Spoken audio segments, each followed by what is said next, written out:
Item ಯಾವುದೇ ಇರಲಿ try ಮಾಡಿ ಆಚಿ ಚಿಕನ್ ಮಸಾಲಾ. ಆಚಿ ಚಿಕನ್ ಮಸಾಲಾ. ಸಿದ್ದರಾಮಯ್ಯ ನಿವಾಸಕ್ಕೆ ಆಗಮಿಸಿದಂತ ಡಿಕೆ ಶಿವಕುಮಾರ್ ಸಿದ್ದರಾಮಯ್ಯನವರ ನಿವಾಸಕ್ಕೆ ಬಂದಿದ್ದಾರೆ. ಕಾವೇರಿ ನಿವಾಸದಲ್ಲಿ ಡಿಕೆ ಶಿವಕುಮಾರ್ ಸಿಎಂ ಮುಖಾಮುಖಿ. ಡಿಕೆ ಶಿವಕುಮಾರ್ ಅವರನ್ನ ಆತ್ಮೀಯವಾಗಿ ಸ್ವಾಗತಿಸಿದಂತ ಸಿದ್ದರಾಮಯ್ಯನವರ ನಿವಾಸಕ್ಕೆ ಡಿಕೆ ಶಿವಕುಮಾರ್ ಬಂದಿದ್ದಾರೆ. ಅವರನ್ನ ಆತ್ಮೀಯವಾಗಿನೇ ಸಿದ್ದರಾಮಯ್ಯನವರು ಬರಮಾಡಿಕೊಂಡಿದ್ದಾರೆ. ಕಾವೇರಿ ನಿವಾಸದಲ್ಲಿ ಡಿಕೆ ಶಿವಕುಮಾರ್ ಸಿಎಂ ಮುಖಾಮುಖಿ ಆಗಿರುವಂತದ್ದು. ಡಿಕೆ ಶಿವಕುಮಾರ್ ಅವರನ್ನ ಸಿದ್ದರಾಮಯ್ಯನವರು ಆತ್ಮೀಯವಾಗಿ ಬರಮಾಡಿಕೊಂಡಿದ್ದಾರೆ. ನೋಡಿ, ಸಿದ್ದರಾಮಯ್ಯನವರು ರಾಜೀನಾಮೆ ಕೊಡಬೇಕು ಅನ್ನುವಂತ ವಿಚಾರ ಗೊತ್ತಾದ ನಂತರ ಬೆಂಗಳೂರಿನಲ್ಲಿ ಸಿದ್ದರಾಮಯ್ಯನವರ ಕಾವೇರಿ ನಿವಾಸದಲ್ಲಿ ಡಿಕೆ ಶಿವಕುಮಾರ್ ಮತ್ತು ಸಿಎಂ ಸಿದ್ದರಾಮಯ್ಯ ಮೊದಲ ಬಾರಿಗೆ ಮುಖಾಮುಖಿ ಆಗ್ತಾ ಇರುವಂತದ್ದು. ಡಿಕೆ ಶಿವಕುಮಾರ್ ಅವರು ಬಂದ ಕೂಡಲೇ ಅವರನ್ನ ಆತ್ಮೀಯವಾಗಿನೇ ಸಿದ್ದರಾಮಯ್ಯನವರು ಬರಮಾಡಿಕೊಂಡಿದ್ದಾರೆ. ಸಿದ್ದರಾಮಯ್ಯ ಅವರ ನಿವಾಸಕ್ಕೆ ಬಂದಿರುವಂತಹ ಡಿಕೆ ಶಿವಕುಮಾರ್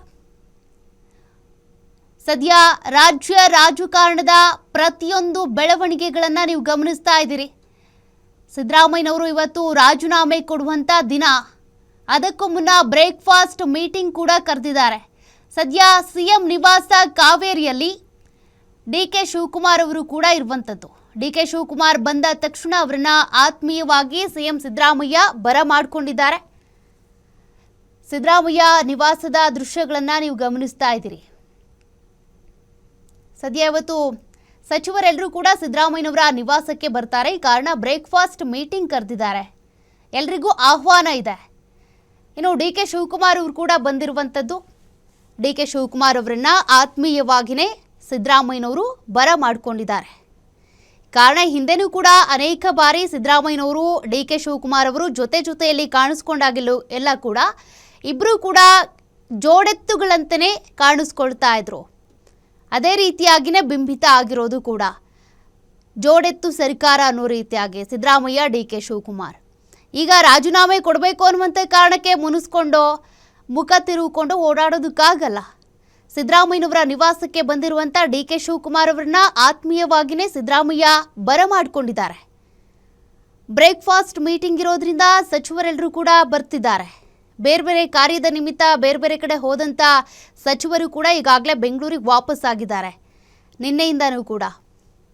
ಸದ್ಯ ಸಿಎಂ ಕಾವೇರಿ ನಿವಾಸದಲ್ಲಿ ನಡೆಯುವಂಥ ಬ್ರೇಕ್ಫಾಸ್ಟ್ ಮೀಟಿಂಗ್ ವಿದಾಯದ ಮೀಟಿಂಗ್ ಅಂತ ಕೂಡ ಕರೆಯಲಾಗ್ತಾ ಇದೆ. ಸಿದ್ದರಾಮಯ್ಯನವರು ಸಿಎಂ ಆಗಿ ನಡೆಸುವಂಥ ಒಂದು ರೀತಿ ಬ್ರೇಕ್ಫಾಸ್ಟ್ ಮೀಟಿಂಗ್ ಸಚಿವರ ಜೊತೆಗೆ. ಹಾಗಾಗಿ ಈ ಮೀಟಿಂಗ್ನಲ್ಲಿ ಡಿಸಿಎಂ ಡಿಕೆ ಶಿವಕುಮಾರ್ ಇರ್ಬೋದು, ಜೊತೆಗೆ ಉಳಿದಂಥ ಸಚಿವರು ಎಲ್ಲರೂ ಕೂಡ ಭಾಗಿಯಾಗ್ತಾ ಇದ್ದಾರೆ. ಸದ್ಯ ಡಿಕೆ ಶಿವಕುಮಾರ್ ಕಾವೇರಿ ನಿವಾಸಕ್ಕೆ ಬಂದಿರುವಂಥ ಲೈವ್ ದೃಶ್ಯಾವಳಿಗಳನ್ನು ನೀವು ಗಮನಿಸ್ತಾ ಇದ್ದೀರಿ. ಅವ್ರು ಬಂದಾಗ ಸಿದ್ದರಾಮಯ್ಯನವರು ಕೂಡ ಅವರನ್ನು ಆತ್ಮೀಯವಾಗಿಯೇ ಬರಮಾಡಿಕೊಂಡಿದ್ದಾರೆ. 3 ವರ್ಷಗಳ ಕಾಲ ಸಿದ್ದರಾಮಯ್ಯನವರು ಡಿಕೆ ಶಿವಕುಮಾರ್ ಇಬ್ಬರು ಕೂಡ ಕಾಂಗ್ರೆಸ್ ಸರ್ಕಾರದ ಗ್ಯಾರಂಟಿ ಸರ್ಕಾರದ ಜೋಡೆತ್ತುಗಳಂತೆ ದುಡಿದಿದ್ರು. ಸದ್ಯ ಈಗ ಸಿದ್ದರಾಮಯ್ಯನವರು ರಾಜೀನಾಮೆ ಕೊಡೋದಕ್ಕೆ ರೆಡಿಯಾಗಿದ್ದಾರೆ. ಡಿಕೆ ಶಿವಕುಮಾರ್ ಅವರು ಸಿಎಂ ಪಟ್ಟಕ್ಕೇರೋದಕ್ಕೆ ರೆಡಿಯಾಗಿದ್ದಾರೆ. ಅದರ ಮುನ್ನ ಆಗ್ತಿರುವಂಥ ಸಾಕಷ್ಟು ಬೆಳವಣಿಗೆಗಳಿವು. ಒಂದು ಬ್ರೇಕ್ಫಾಸ್ಟ್ ಮೀಟಿಂಗ್, ಅದೇ ರೀತಿಯಾಗಿ ಇವತ್ತು ಸಿದ್ದರಾಮಯ್ಯನವರ ರಾಜೀನಾಮೆ ಇದೆ. ತದನಂತರದಲ್ಲಿ CLP ಮೀಟಿಂಗ್ ಕೂಡ ಇದೆ. ಸಾಕಷ್ಟು ಅಪ್ಡೇಟ್ಗಳಿವೆ. ಸದ್ಯ ಡಿಕೆ ಶಿವಕುಮಾರ್ ಅವರು ಈಗ ಸಿದ್ದರಾಮಯ್ಯನವರ ನಿವಾಸಕ್ಕೆ ಬಂದಿದ್ದು ಅವರನ್ನ ಸಿದ್ದರಾಮಯ್ಯನವರೇ ಆತ್ಮೀಯವಾಗಿ ಬರಮಾಡಿಕೊಂಡಿದ್ದಾರೆ. ಅನೇಕ ಸಚಿವರು ಕೂಡ ಈಗಾಗಲೇ ಬರ್ತಾ ಇರುವಂಥದ್ದು.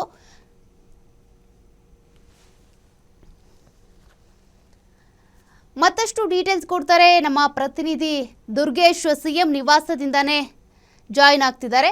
ದುರ್ಗೇಶ್, ಸದ್ಯ ಸಿದ್ದರಾಮಯ್ಯನವರು ಇವತ್ತು ರಾಜೀನಾಮೆ ಕೊಡುವಂಥ ಬಿಗ್ ಡೇ, ಪ್ರಮುಖವಾದಂಥ ದಿನ. ಅದರ ಬೆನ್ನಲ್ಲೇ ಇವತ್ತು ಬ್ರೇಕ್ಫಾಸ್ಟ್ ಮೀಟಿಂಗ್ ಕೂಡ ಇದೆ. ಡಿಕೆ ಶಿವಕುಮಾರ್ ಅವರು ಬಂದಿದ್ದಾರೆ ಅನ್ನೋದು ಗೊತ್ತಾಗ್ತಾ ಇದೆ. ಆತ್ಮೀಯವಾಗಿಯೇ ಸಿದ್ದರಾಮಯ್ಯನವರು ಬರಮಾಡಿಕೊಂಡಿದ್ದಾರೆ ಅನ್ನುವಂಥ ಮಾಹಿತಿ. ಮತ್ತೇನು ಡೀಟೇಲ್ಸ್ ಇದೆ, ಏನು ಡೆವಲಪ್ಮೆಂಟ್ಸ್ ಆಗ್ತಾ ಇದೆ ಅಲ್ಲಿ?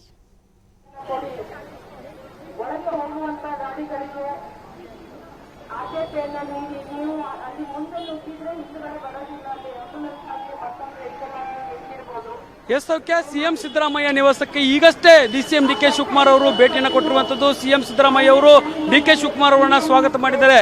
ಸಚಿವರಿಗೆ ಮತ್ತು ಡಿಸಿಎಂ ಡಿ ಕೆ ಶಿವಕುಮಾರ್ ಅವರಿಗೆ ಕಾವೇರಿ ನಿವಾಸದಲ್ಲಿ ಬ್ರೇಕ್ಫಾಸ್ಟ್ ಮೀಟಿಂಗ್ ಅನ್ನು ಆಯೋಜನೆ ಮಾಡಲಾಗಿರುವಂತದ್ದು.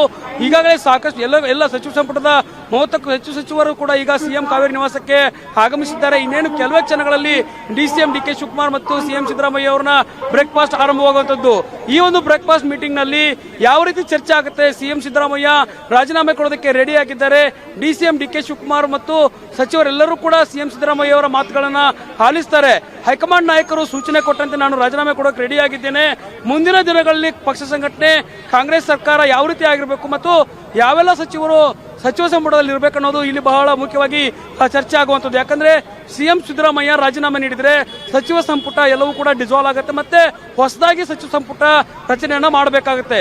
ಹೀಗಾಗಿ ಇಲ್ಲಿಯವರೆಗೂ ಕೆಲಸ ಮಾಡಿದಂತಹ ಸಚಿವರಿಗೆ ಸಿಎಂ ಸಿದ್ದರಾಮಯ್ಯ ಒಂದಿಷ್ಟು ಅಭಿನಂದನೆಯನ್ನ ಹೇಳೋದ ಕೆಲಸವನ್ನು ಕೂಡ ಮಾಡಬಹುದು. ಮತ್ತೆ 3 ವರ್ಷದಲ್ಲಿ ಯಾವ ರೀತಿ ಕೆಲಸಗಳನ್ನ ಮಾಡಿದ್ದಾರೆ ಅನ್ನುವಂಥದ್ದು ಕೂಡ ಮುಖ್ಯ ಆಗುತ್ತೆ. ಹೈಕಮಾಂಡ್ ನಾಯಕರು ನಡೆಸಿದಂತಹ ಮೀಟಿಂಗ್ ನಲ್ಲಿ ಏನೆಲ್ಲ ಚರ್ಚೆ ಆಗಿದೆ, ಈ ಒಂದು ವಿಚಾರಕ್ಕೆ ಸಂಬಂಧಪಟ್ಟು ಕೂಡ ಚರ್ಚೆ ಆಗುವಂಥದ್ದು. ಖುದ್ದು ಡಿಸಿಎಂ ಡಿ ಕೆ ಶಿವಕುಮಾರ್ ಸಿಎಂ ಸಿದ್ದರಾಮಯ್ಯ ದೆಹಲಿಯ ಎಐಸಿಸಿಯ ಕಚೇರಿಯಲ್ಲಿ ಸಭೆಯನ್ನ ಮಾಡಿದ್ರು. ಆ ಸಭೆಯಲ್ಲೂ ಕೂಡ ಒಂದಿಷ್ಟು ಮಾತುಕತೆಯನ್ನ ಮಾಡಿದ್ರು. ಅದಾದ ಬಳಿಕ ಈಗ ಸಿಎಂ ಸಿದ್ದರಾಮಯ್ಯ ಡಿಸಿಎಂ ಡಿ ಕೆ ಶಿವಕುಮಾರ್ ಮೊದಲ ಬಾರಿಗೆ ಅಂದ್ರೆ ದೆಹಲಿಯ ಬಳಿಕ ಈಗ ರಾಜ್ಯದಲ್ಲಿ ಮುಖಾಮುಖಿ ಆಗ್ತಿದ್ದಾರೆ. ಕಾವೇರಿ ನಿವಾಸದಲ್ಲಿ ಮುಖಾಮುಖಿಯಾಗಿ ಚರ್ಚೆ ನಡೆಸೋದಕ್ಕೆ ಮುಂದಾಗ್ತಿರುವಂತದ್ದು. ಜೊತೆಗೆ ಸಿಎಂ ಸಿದ್ದರಾಮಯ್ಯ ಅವರು 1-to-1 ಮತ್ತೆ ಏನಾದರೂ ಮೀಟಿಂಗ್ ಅನ್ನ ಡಿ ಕೆ ಶಿವಕುಮಾರ್ ಅವ್ರ ಜೊತೆಗೆ ಮಾಡ್ತಾರ, ಸಚಿವರ ಜೊತೆಗೆ ಬ್ರೇಕ್ಫಾಸ್ಟ್ ಮೀಟಿಂಗ್ ಅನ್ನ ಬಿಟ್ಟು ಮತ್ತೆ ಪ್ರತ್ಯೇಕವಾಗಿ ಏನಾದ್ರು ಮಾತುಕತೆಯನ್ನು ನಡೆಸ್ತಾರೆ ಅನ್ನೋದು ಕೂಡ ಮುಖ್ಯ ಆಗುತ್ತೆ. ಹೀಗಾಗಿ ಬ್ರೇಕ್ಫಾಸ್ಟ್ ಮೀಟಿಂಗ್ ಬಳಿಕ ಸಿಎಂ ಸಿದ್ದರಾಮಯ್ಯ ಸುದ್ದಿಗೋಷ್ಠಿಯನ್ನ ಕರೆಯೋರಿದ್ದಾರೆ. ಈ ಒಂದು ಸುದ್ದಿಗೋಷ್ಠಿಯಲ್ಲಿ ಡಿ ಕೆ ಶಿವಕುಮಾರ್ ಇರ್ತಾರ ಅನ್ನೋದು ಕೂಡ ಮುಖ್ಯ ಆಗುತ್ತೆ. ಹೀಗಾಗಿ ಡಿಸಿಎಂ ಡಿ ಕೆ ಶಿವಕುಮಾರ್ ಅವರನ್ನ ಪಕ್ಕದಲ್ಲೇ ಕುಳಿಸಿಕೊಂಡು ಸುದ್ದಿಗೋಷ್ಠಿಯನ್ನು ನಡೆಸಿ ರಾಜೀನಾಮೆಯನ್ನ ಹೇಳ್ತಾರೆ ಅನ್ನೋದು ಕೂಡ ಮಾಹಿತಿ ಇರುವಂತದ್ದು. ಹೀಗಾಗಿ ಸಿಎಂ ಸಿದ್ದರಾಮಯ್ಯ ಅವರ ಈ ಒಂದು ಕೊನೆಯ ವಿದಾಯದ ಬ್ರೇಕ್ಫಾಸ್ಟ್ ಮೀಟಿಂಗ್ ನಲ್ಲಿ ಎಲ್ಲ ಸಚಿವರು ಕೂಡ ಭಾಗಿಯಾಗ್ತಿರುವಂತದ್ದು. ಡಿಸಿಎಂ ಡಿ ಕೆ ಶಿವಕುಮಾರ್ ಅವರಿಗೆ ಅಧಿಕಾರ ಹಸ್ತಾಂತರ ಮಾಡಬೇಕಾ ಅಥವಾ ಬೇರೆ ಯಾರಾದರೂ ಸಚಿವರು ಸಿಎಂ ಆಗ್ತಾರ, ಪರಮೇಶ್ವರ್ ಹೆಸರು ಕೂಡ ಮುನ್ನೆಲೆ ಬರ್ತಾ ಇದೆ. ಹೀಗಾಗಿ ಬಹಳ ಕುತೂಹಲ ಮೂಡಿಸ್ತಾ ಇದೆ ಸಿಎಂ ಸಿದ್ದರಾಮಯ್ಯ ಅವರ ಈ ಒಂದು ಬ್ರೇಕ್ಫಾಸ್ಟ್ ಮೀಟಿಂಗ್. ಇಲ್ಲಿ ಡಿ ಕೆ ಶಿವಕುಮಾರ್ ಅವರಿಗೆ ಅಧಿಕಾರವನ್ನು ಬಿಟ್ಕೊಡ್ಬೇಕು ಅನ್ನೋ ನಿಟ್ಟಿನಲ್ಲಿ ಒಂದಿಷ್ಟು ಸಚಿವ ಸಂಪುಟದ ಸದಸ್ಯರಿಗೆ ಏನು ಕೋಕ್ ನೀಡಲಾಗುತ್ತೆ ಅನ್ನೋದು ಇರಿದೆ. ಹೀಗಾಗಿ ಬಹಳಷ್ಟು ಹೈಕಮಾಂಡ್ ನಾಯಕರು ಸೂಚನೆಯನ್ನು ಕೊಟ್ಟಿರುವಂತೆ ಯಂಗ್ ಲೀಡರ್ಗಳಿಗೂ ಕೂಡ ಅವಕಾಶವನ್ನು ಮಾಡಿಕೊಡ್ಬೇಕು ಅನ್ನೋದಿದೆ. ಹೀಗಾಗಿ ಸಿಎಂ ಸಿದ್ದರಾಮಯ್ಯ ನೀವು ಹಿರಿಯರಿಗೆ ಒಂದು ಕಡೆಗಣಿಸೋದು ಕೂಡ ಆಗಬಾರ್ದು, ಮುಂದಿನ ದಿನಗಳಲ್ಲಿ ಪಕ್ಷಕ್ಕೆ ಡ್ಯಾಮೇಜ್ ಆಗುತ್ತೆ, ಈ ಗಮನದಲ್ಲಿ ಇಟ್ಕೊಂಡು ಕೂಡ ನೀವು ನಿರ್ಧಾರವನ್ನು ಮಾಡಿ ಅನ್ನುವಂಥ ಮಾತನ್ನ ಸಿಎಂ ಸಿದ್ದರಾಮಯ್ಯ ಹೈಕಮಾಂಡ್ ನಾಯಕರ ಮುಂದೆ ಇಟ್ಟಿರುವಂತದ್ದು. ಜೊತೆಗೆ ಒಂದಿಷ್ಟು ಬೇಡಿಕೆಗಳನ್ನ ಮತ್ತು ಷರತ್ತುಗಳನ್ನು ಕೂಡ ಸಿಎಂ ಸಿದ್ದರಾಮಯ್ಯ ಹಾಕಿಯೇ ಒಂದು ರಾಜೀನಾಮೆ ನೀಡೋದಕ್ಕೆ ಮುಂದಾಗ್ತಿದ್ದಾರೆ. ಡಿಸಿಎಂ ಡಿ ಕೆ ಶಿವಕುಮಾರ್ ಅವರು ಕೂಡ ಬಹಳ ತಾಳ್ಮೆಯಿಂದ ಇಲ್ಲಿಯವರೆಗೂ ಕೂಡ ಸಿಎಂ ಸಿದ್ದರಾಮಯ್ಯ ಅವರು ಅಧಿಕಾರವನ್ನು ಬಿಟ್ಟುಕೊಟ್ಟ ನಂತರ ಬಳಿಕವೇ ನಾನು ಸಿಎಂ ಆಗ್ತೀನಿ ಅನ್ನುವಂಥ ಮಾತನ್ನು ಹೇಳ್ತಾ ಇದ್ರು. ಅವರ ಜೊತೆಗೆ ಇದ್ದುಕೊಂಡೇ ಕೆಲಸಗಳನ್ನು ಮಾಡ್ಕೊಂಡು ಬಂದಿದ್ದಾರೆ. ಸಾರ್ವಜನಿಕವಾಗಿ ಸಾಕಷ್ಟು ಕಾರ್ಯಕ್ರಮಗಳಲ್ಲಿ ಭಾಗಿಯಾದರೂ ಕೂಡ ಸಿಎಂ ಡಿಸಿಎಂ ಫೈಟ್ ಒಂದ್ ಕಡೆ ಆದ್ರೆ ಸಿಎಂ ಡಿಸಿಎಂ ಒಗ್ಗಟ್ಟಾಗಿದ್ದೇವೆ ಅನ್ನೋ ಸಂದೇಶವನ್ನೇ ಸಾರ್ತಾ ಬಂದಿದ್ರು.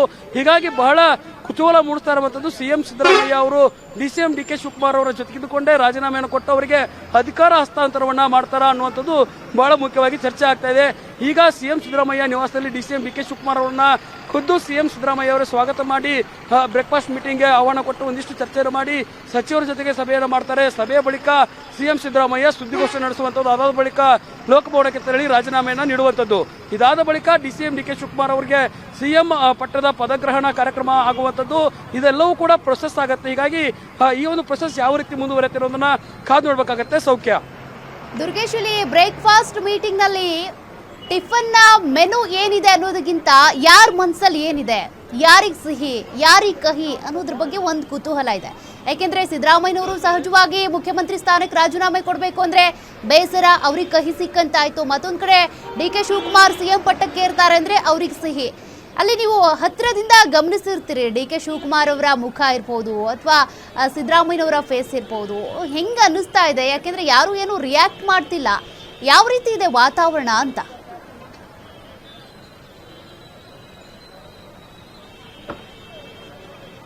ಯಾರು ನೋಡೋಕೆ ಸರ್?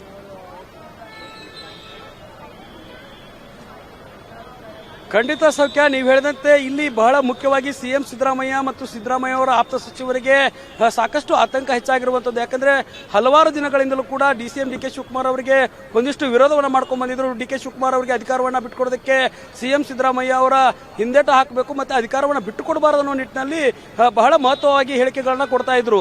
ಹೀಗಾಗಿ ಸಿಎಂ ಸಿದ್ದರಾಮಯ್ಯ ರಾಜೀನಾಮೆ ಕೊಡೋಕೆ ಮುಂದಾಗಿರೋದ್ರಿಂದ ಸಿಎಂ ಸಿದ್ದರಾಮಯ್ಯ ಆಪ್ತ ಸಚಿವರಲ್ಲಿ ಒಂದಿಷ್ಟು ಆತಂಕ ಇರುತ್ತೆ. ಮುಂಬರುವಂತ ಡಿಸಿಎಂ ಡಿ ಕೆ ಶಿವಕುಮಾರ್ ಕ್ಯಾಬಿನೆಟ್ ನಲ್ಲಿ ಅವರಿಗೆ ಅವಕಾಶ ಸಿಗತ್ತಾ ಇಲ್ಲವಾ ಅನ್ನೋಂಥದ್ದು ಕೂಡ ಆತಂಕ ಇರುವಂತೆ. ಹೀಗಾಗಿ ಸಿಎಂ ಸಿದ್ದರಾಮಯ್ಯ ಅವರು ಈಗ ನಡೆಸಿರುವಂತಹ ಬ್ರೇಕ್ಫಾಸ್ಟ್ ಮೀಟಿಂಗ್ ಬಹಳ ಮುಖ್ಯ ಆಗಿರುವಂಥದ್ದು. ಯಾಕಂದ್ರೆ ಸಿಎಂ ಸಿದ್ದರಾಮಯ್ಯ ಅವರು ಜೊತೆಗಿದ್ದಂಥ ಸಚಿವರಿಗೆ ಡಿ ಕೆ ಶಿವಕುಮಾರ್ ಅವಕಾಶವನ್ನು ಮಾಡಿಕೊಡಬೇಕು ಮತ್ತು ಹೈಕಮಾಂಡ್ ನಾಯಕರು ಪೋರ್ಟ್ಫೋಲಿಯೋನ ರಚನೆ ಮಾಡುವಂಥ ಸಂದರ್ಭದಲ್ಲಿ ಹಿರಿಯರಿಗೆ ಒಂದಿಷ್ಟು ಅವಕಾಶವನ್ನ ಮಾಡಿಕೊಡಬೇಕು ಅನ್ನುವಂಥ ಷರತ್ತನ್ನ ಡಿಸಿಎಂ ಡಿ ಕೆ ಶಿವಕುಮಾರ್ ಮುಂದೆ ಪ್ರಸ್ತಾಪ ಮಾಡುವಂಥದ್ದು ಮತ್ತು ಹೈಕಮಾಂಡ್ ನಾಯಕರು ಕೂಡ ಇದನ್ನ ಮನವರಿಕೆ ಮಾಡಿರುವಂಥದ್ದು. ಹೀಗಾಗಿ ಸಿಎಂ ಸಿದ್ದರಾಮಯ್ಯ ಅವರಿಗೆ ಈಗ ರಾಜೀನಾಮೆ ಕೊಡ್ತಿದ್ದಾರೆ ಅನ್ನೋ ನಿಟ್ಟಿನಲ್ಲಿ ಅವರಿಗೆ ಒಂದಿಷ್ಟು ಕಹಿ ಅನುಭವನೆ. ಯಾಕಂದ್ರೆ ಇಷ್ಟು ವರ್ಷಗಳ ಕಾಲ 18 ವರ್ಷಗಳ ಕಾಲ ಕಾಂಗ್ರೆಸ್ ಪಕ್ಷದಲ್ಲಿದ್ದಾರೆ, 2 ಬಾರಿ ಮುಖ್ಯಮಂತ್ರಿಯಾಗಿ ಕೆಲಸವನ್ನು ಮಾಡಿದ್ದಾರೆ. ಈಗ ದಿಢೀರಾಗಿ ಹೈಕಮಾಂಡ್ ನಾಯಕರು ರಾಜೀನಾಮೆಯನ್ನು ಕೊಡಿ ಅನ್ನೋ ಸೂಚನೆ ಕೊಟ್ಟು ರಾಜ್ಯಸಭೆಗೆ ಬನ್ನಿ ಅನ್ನೋ ಆಫರ್ ಅನ್ನ ಇಟ್ಟಿರುವಂತದ್ದು. ಹೀಗಾಗಿ ಒಂದು ವೇಳೆ ಡೈರೆಕ್ಟ್ ರಾಜೀನಾಮೆ ಕೊಡಿ ಅನ್ನೋದು ಹೇಳಿದ್ರು ಕೂಡ ನೀವು ರಾಜ್ಯಸಭೆಗೆ ಬನ್ನಿ, ರಾಷ್ಟ್ರ ಮಟ್ಟದಲ್ಲಿ ನಿಮ್ಮ ಅವಶ್ಯಕತೆ ಇದೆ ಅನ್ನುವಂಥ ಮಾತನ್ನ ರಾಹುಲ್ ಗಾಂಧಿ ಅವರು ಹೇಳಿದ್ರಿಂದ ಡಿಸಿಎಂ ಡಿ ಕೆ ಶಿವಕುಮಾರ್ ನಾನು ರಾಷ್ಟ್ರ ರಾಜಕಾರಣಕ್ಕೆ ಬರಲ್ಲ, ನಾನು ರಾಜ್ಯದಲ್ಲೇ ಇರ್ತೀನಿ, ರಾಜ್ಯದ ಸರ್ಕಾರದಲ್ಲಿಯೇ ಒಂದು ಭಾಗವಾಗಿದ್ದೇನೆ, ಇಲ್ಲಿಯವರೆಗೂ ಕೂಡ ಇನ್ನು ಮುಂದೆ ಕೂಡ ರಾಜ್ಯಕ್ಕಾಗಿ ಕೆಲಸವನ್ನು ಮಾಡ್ತೀನಿ ಅನ್ನೋ ಮಾತನ್ನ ಹೇಳಿದ್ದಾರೆ. ಹೀಗಾಗಿ ರಾಷ್ಟ್ರ ರಾಜಕಾರಣಕ್ಕೆ ಹೋಗೋದಕ್ಕೆ ಅವರು ನಿರಾಕರಣೆ ಮಾಡಿದ್ರು ಕೂಡ ಅವರ ಜೊತೆಗಿರುವಂತಹ ಮತ್ತು ಅವರ ಪುತ್ರ ಯತೀಂದ್ರ ಅವರ ರಾಜಕೀಯ ಜೀವನವನ್ನು ಕೂಡ ನೋಡಬೇಕಾಗತ್ತೆ. ಹೀಗಾಗಿ ಸಿಎಂ ಸಿದ್ದರಾಮಯ್ಯ ಅವರು ಇವತ್ತು ಅವರ ಜೊತೆಗಿರುವಂತಹ ಒಂದಿಷ್ಟು ನಾಯಕರಿಗೆ ಒಂದಿಷ್ಟು ಟೆನ್ಷನ್ ಹೆಚ್ಚಾಗಿರುವಂತದ್ದು.